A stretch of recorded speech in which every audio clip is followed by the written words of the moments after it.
Oke, sebenarnya gue agak nyesel kenapa nggak sejak dulu gue tahu soal hal ini ya. Jadi, kalau biasanya kita mau nge-flash SP32 kan pakai USB biasalah gitu ya. Ini sah-sah aja ya, tapi kalau misalnya jumlah SP-nya itu banyak, misalnya kalian udah produksi massal gitu ya, misalnya kalian mau upgrade firmware-nya gimana? Masa harus nyolokin satu-satu? Kan jadi ribet banget gitu ya.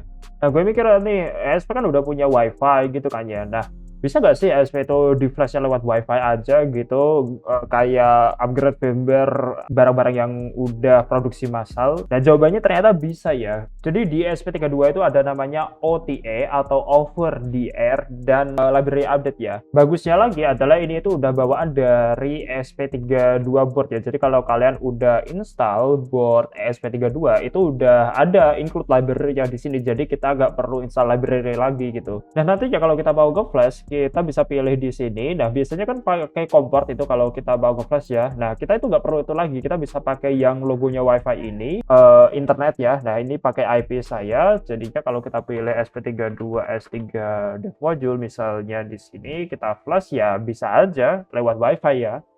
Nah, UI loadingnya agak beda dikit sih. Nah, itu tadi yang buat OTA ya. Nah, sekarang kalau kita pakai update tuh bisa lebih gila lagi ya. Kita bisa bikin web server seperti ini. Nah, nanti dia bisa pilih tuh file yang mau di flash itu yang mana, firmware update-nya itu yang mana. Jadi udah kayak update firmware untuk barang-barang yang udah jadi gitu. Nah, misalnya punya saya yang ini, kita open saja, lalu kita update ya. Kita tunggu bentar.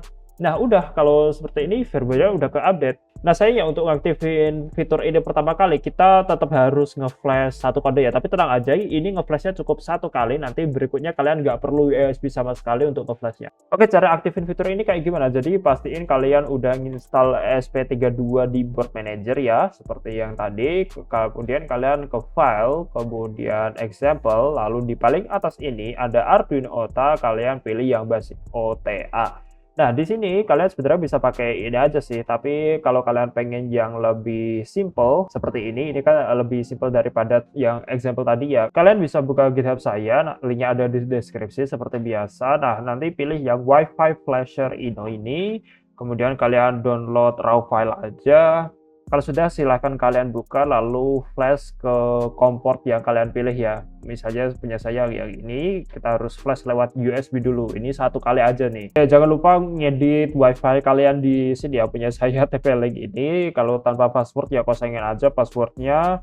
Kalau sudah silahkan kalian flash saja. Oke, pastiin bahwa SP32-nya benar-benar terhubung di WiFi ya. Kalau kita reset itu harusnya keluar IP-nya. Contohnya saya di sini IP-nya 192.168.0.104. Baru kalian cek di sini ada ya samain namanya itu. Kalau di sini namanya saya MyESP32 itu kalian bisa ubah di sini ya MyESP32. Berarti ini benar, IP-nya benar dan namanya sama. Berarti ini adalah milik kita ya.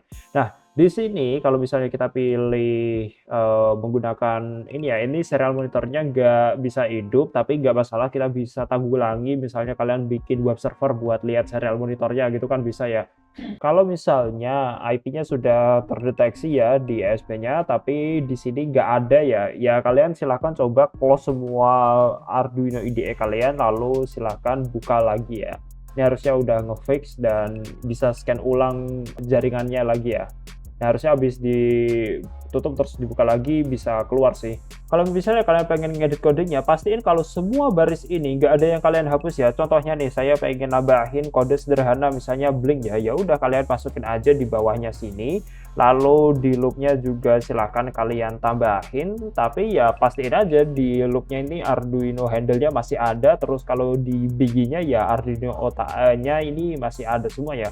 Terus kita coba flash ulang, harusnya kalau seperti ini bisa langsung update real time ya. Oke, bisa dilihat habis uploadnya selesai dia langsung restart dan ngemakai firmware baru yang kita kasih ya, bukan yang firmware lama ya. Jadi bisa lihat bisa ngeblink. Kalau kalian pengen yang versi web, caranya sama ya, kita ke web flasher ini, kita pilih yang web flasher Ino, kemudian kalian download filenya, lalu kalian buka aja ya. Oke, kodenya kurang lebih sama ya, tapi untuk yang versi web flasher ini nanti nggak akan muncul di sini ya. Dia itu cuma bisa update lewat yang website tadi. Kalau kita coba flash aja, seperti biasa. Oke, kalau sudah kalian buka IP-nya yang tadi ya, harusnya cuma bisa dilihat di serial monitor sih di tadi untuk IP-nya. Tapi ya anggap aja kita tahu IP-nya yang ini tadi ya, yang 104 ini. Lalu kita buka di browser, boom. Nah, nanti akan ada UI seperti ini ya. Nah, terus kalau mau bikin file firmware kayak gimana? Ya, kita biasa lakukan di sini ya. Misalnya ini filenya, ingin saya edit, saya kasih blink seperti sebelumnya ya. Jadi kayak sebelumnya, ngeditnya jangan hapus yang bagian inilah ya, bagian file aslinya itu jangan dihapus sama sekali. Kita tambahin saja ini pin mode, kemudian blink yang hidup mati LED-nya. Oke, ini hapus. Kalau sudah di save, lalu di sini di bagian sketch ya, bagian sketch kita pilih export compiled library. Kita klik ini, kita tunggu bukan nge-flash ya, tapi compile aja, ini nggak nge-flash. Nanti dia akan generate file firmware-nya ya. Oke, kalau compile-nya sudah selesai, nanti file hasil compile-nya itu akan ditaruh di samping file ino tadi ya. Jadi ini web flasher ino tadi, di sampingnya ada build ESP32. Nah, ini yang bin paling atas ini, yang belakangnya ino bin ini yang kalian upload ya. Yang 4 ini tidak perlu kalian upload, kalian hapus juga nggak masalah. Saya hapus aja yang ini biar nggak bingungin. Lalu kita balik ke web browsernya yang IP ESP32-nya, kita lihat masih hidup.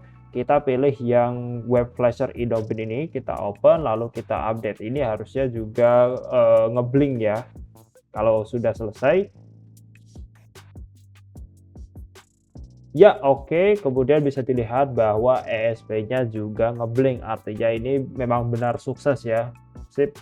Oke, perlu diketahui bahwa di sini ada satu kelemahan kalau kita mau ngidupin fitur ini ya, yaitu kita itu nggak bisa ngupload sketch yang ukurannya sangat besar ke ESP32 kita. Nah, ini karena flash ESP32 kan ukurannya 4 MB ya. Nah, yang 2 MB itu dipakai buat yang kode yang sedang jalan, dan yang 2 MB lagi itu untuk alokasi kalau ada firmware baru masuk ya. Nah, kalau misalnya ada firmware baru masuk, dia itu akan nyoba ngisi yang bagian flash yang dialokasikan untuk OTA ini. Jadi misalnya apabila di tengah jalan tuh, tiba-tiba koneksinya drop tuh, hilang kan. Jadi ini itu yang masih hidup, masih running ini, itu nggak korup. Nah, misalnya kalau kita paksa ini pas ngupload itu langsung ngisi ke yang running kan jadi korup gitu kan. Nah, jadinya oleh karena itu kita coba bisa pakai maksimum 2 MB flash kalau misalnya kita mau pakai fitur ini. Oke, sorry saya lupa ya, itu tadi untuk yang ESP32 biasa ya. Kalau misalnya kalian punya ESP32 S3, kalian bisa pakai sketch yang ukurannya 3 MB yang huge app itu ya. Soalnya ya dia flashnya kan yang 8 MB ada atau 16 MB ya. Sorry, ini tadi lupa gue bilangin pas di awal. Jadinya sebelum kalian flash harusnya itu kalian cek dulu nih yang partition scheme-nya, itu kalian maksimum pilih yang minimum speed ini kalau kalian pakai yang ESP32 biasa. Tapi kalau kalian pakai yang ESP32 S3 silahkan kalian pakai yang 8 MB terserah, yang 16 MB juga terserah. Jadi yang no OTA ini, yang namanya no OTA ini, itu kalian nggak bisa ngaktifin fitur ini ya, partisinya. Jangan lupa kalau kalian misalnya punya yang ESP32 S3, pastiin yang flash size-nya juga sesuai ya, 8 MB atau 16 MB. Oke, selain itu tutorialnya sama sih. Itu aja video hari ini. Kalau kalian bisa support di Traktir, mohon bantuannya ya. Berapa aja sangat bermanfaat, dan ya sampai jumpa di video berikutnya. See ya.